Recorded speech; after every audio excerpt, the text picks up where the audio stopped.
All right, air signs, Gemini, Libra, Aquarius, welcome to your weekly Pick a Pile reading. It's Pick a Pile. I need to come up with a theme song for the Pick a Pile because it is a game show, my friends. We're asking you to tap into your intuition right now. Gemini, Libra, Aquarius. Pile 1 is the Cosmic Tarot, a staple in air sign readings. Pile 2 is the Mystic Palette Tarot. And pile 3 is the Baroque Tarot. Classic. All right, classic around here anyway. Let's get right into it. Hope everybody's doing well out there. So yes, tap in and choose. You can pick a pile, you can pick 2 piles, or you can pick all 3 piles, okay? I need to clarify that. So without further ado, let's get into pile 1 right now. Pile 1, Gemini, Libra, Aquarius. Gemini, Libra, Aquarius, pile 1. Ooh, throwing shit all over the place. All right, well, I got 2 here that are upright in my hand. So we've got the King of Cups, the 3 of Wands. Looks like I've got 1 card on the ground here. The King of Wands. All right. What is the underlying? 6 of Pentacles. All right. So let's talk about the underlying first. The 6 of Pentacles here is about restoring balance into somebody's situation, usually through the process of investment within oneself, and you're usually starting to see things shift to your favor from the efforts that have been put into place. And so the 6 of Pentacles is a lovely card showing that things are heading in the right direction. Now we have 2. I like this. The King of Wands and the King of Cups. Very opposing energies here. The King of Cups is mastery over the emotional state. The King of Wands is mastery over the state of passions. Okay, so these 2 together, I think, is a really nice balance to have passion, like persistence in the face of adversity. As you're manifesting your passions, you're staying very steadfast in that you don't put full force in and then burn out. It's a steady, continuous energy. And with the King of Cups, it's the same idea. When the emotions are riding high, the ability to process those emotions is managed in a very masterful way, which helps you stay consistent in the goals that you're trying to achieve. So seeing these 2 energies is great. The 3 of Wands here is usually a card of something. It's something you want to do. It's like there's a far off project or a far off idea, a far off manifestation that you're beginning to manifest here. And this card is very unique in that actually this entire deck's very unique. Let's just acknowledge that. But she's got like lotus flowers on the ground here, but she seems to be in a desert, and the lotus flower is it's a flower we associate with water and very wet environments, and yet it's growing here in the desert on the ground. So I feel like she's manifesting something of like emotional fulfillment, or something of that nature. Interesting. I think that's kind of what it is, though. It's saying to me that I feel like maybe you've been operating in your passions for a long time, and you're finding your emotional wellspring with the water within you. You're finding that wellspring within you of your own emotional water and beginning to cultivate that. That's something you've been manifesting, is to kind of get into the heart space so that you can move forward in a new way. And it's bringing balance to your life, like I said. So it's a balance of the fire and the water, something that I feel like you desire and you've been manifesting, and it's beginning to come to fruition. So if you pick this pile, if this is resonating especially, I think the key to this message and to moving forward is to really get into the heart space and do those kinds of emotional works as you're feeling inspired and passionate about new endeavors. Just don't lose track of the emotional state. All right, let's go ahead and move on. Beautiful, beautiful. Let's get into pile 2 right now. All right. Gemini, Libra, Aquarius. Pile 2 now. Gemini, Libra, Aquarius. Gemini, Libra, Aquarius. All right, we have the Moon.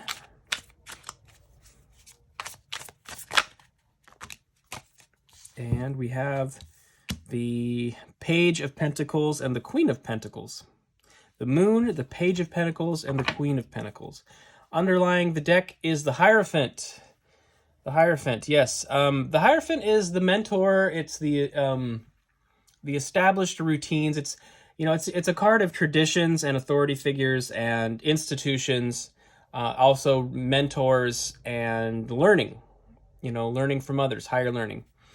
So we have a lot of earth energy here. This is a card of Taurus. And then we have the Queen of Pentacles and the Page of Pentacles, obviously all that earth energy, along with the Moon. What I feel like this is about is there is something, there's an opportunity to work on maybe a new project or a new financial opportunity or a new opportunity just in the physical realm for your health, again, your money, something like that. And it's something that's going to require a lot of investment on your end. Like the Queen of Pentacles works very, very hard.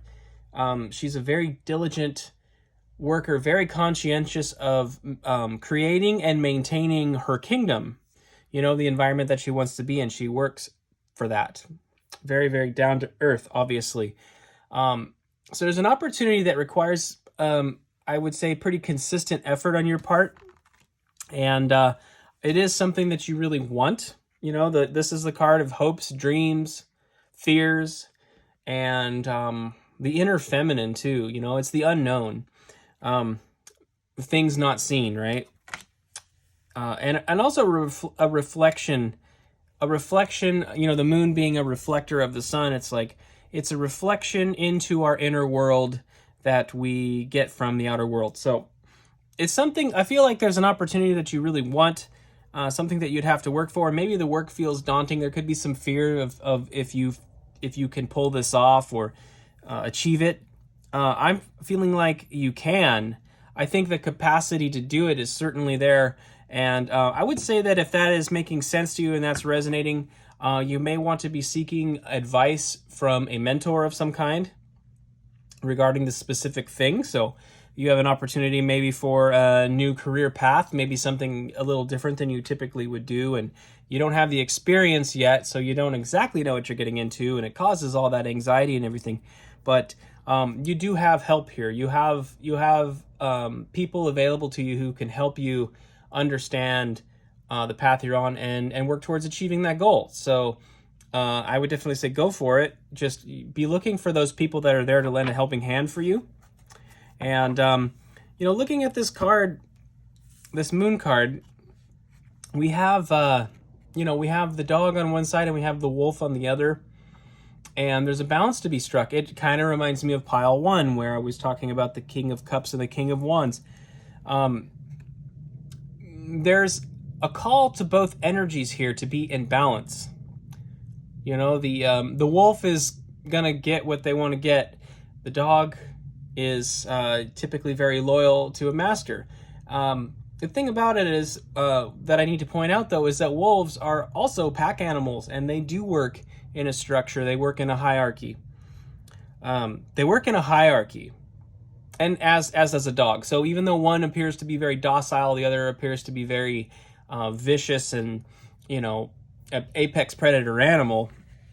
They work in a hierarchy, both of them.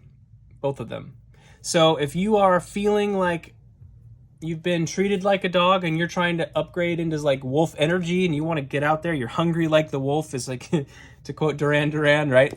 You need to recognize that wolves are still in a pack. They still have a hierarchy, and there's something there for you. So it could be an issue of you may be battling a little bit of pride on that front, and that's not a call out. That's not to be derogatory in any way, but you may be experiencing some pride and maybe a desire to do it on your own, even though you're afraid.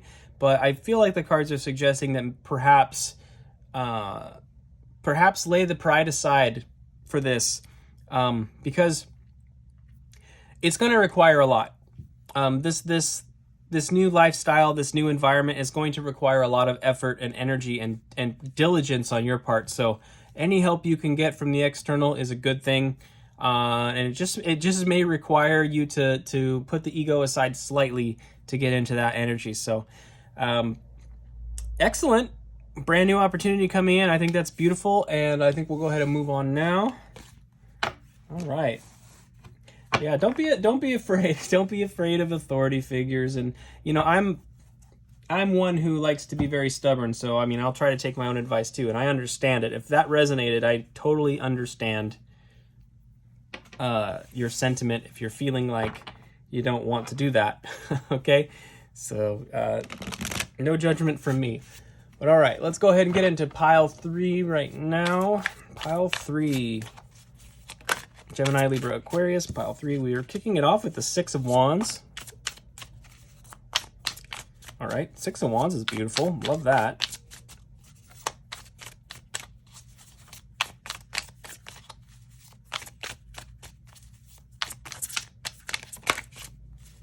All right, one more shuffle here. All right. 6 of Wands. We have the Star. This is Aquarius energy. And we've got the Knight of Swords. Beautiful. Okay.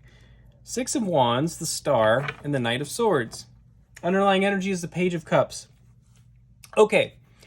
Let's talk about this.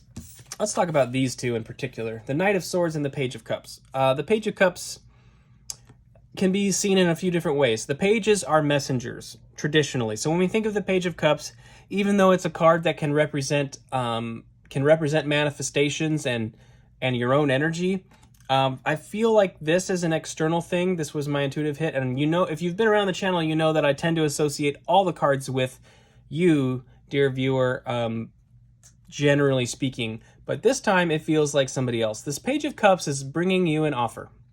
They're bringing you an offer. It's not a very good offer. It's a little bit immature. It's a little bit small, and I feel like they're doing so with a great deal of enthusiasm. Coming in quick here with this Knight of Swords card, right? So the underlying energy, it's about somebody coming towards you. Coming towards you quickly.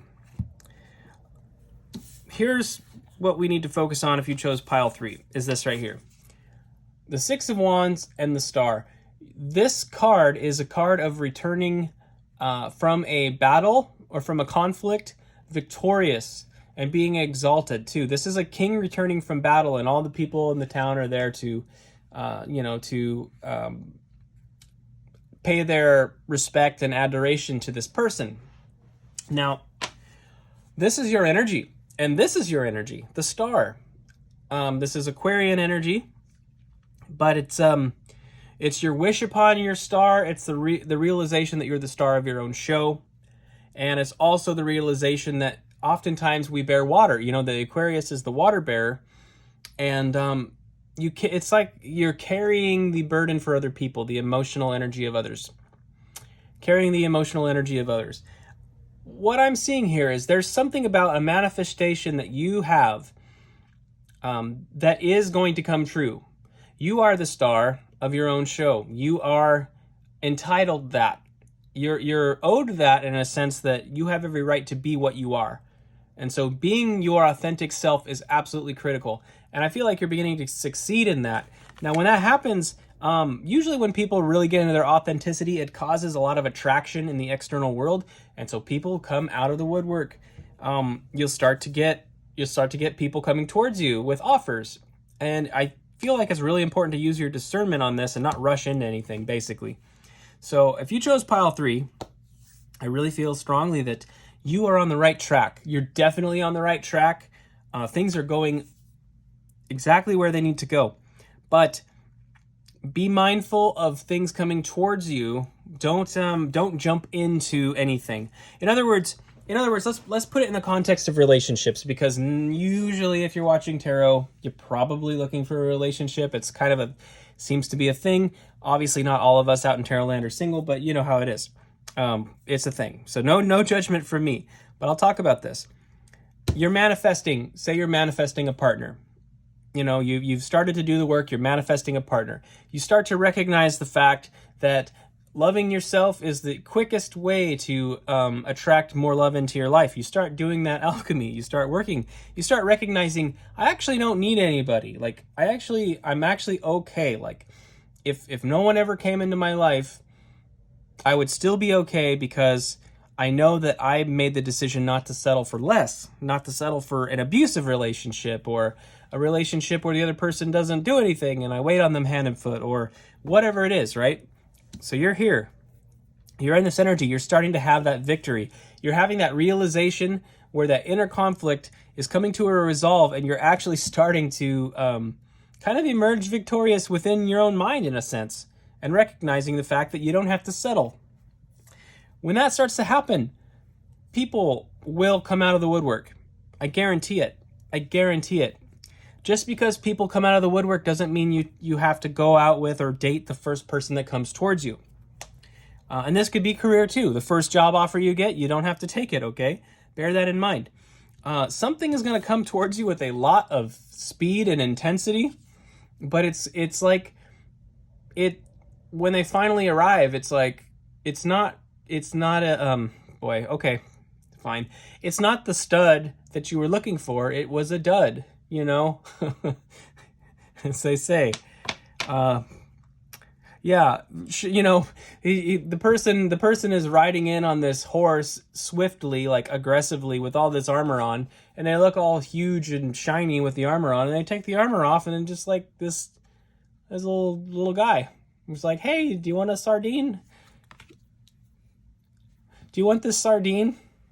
Like, you don't need a sardine. Anyway, okay, that's very specific. I hope that was for somebody, because that was ridiculous. But regardless, whether it's career, love, whatever, when these things come towards you, use your discernment and just don't settle. That's the key here. Don't settle for less. You are entitled to a full manifestation, a full fruition of your manifestations, and it's not a bad thing to be specific and particular about people in your life. Okay, so that, my friends, is what I have for you. Thank you so much for being here. Hope to see you next week. Air signs, and just a quick reminder, there's a few days left before the 1st of January. And at that time, I will be selecting one sign for an extended reading on the 2023 forecast that I put out last week. So if you want an extended reading on your sign, either sun, moon, rising, or Venus, make sure to go to that video, watch it, hit the like button, and leave a comment, because I'm going to tally up views, likes, and comments. And the one with the highest number overall is going to receive the extended reading. So make sure to do that if you care to. And I will see you next time, air signs. Thanks so much for being here.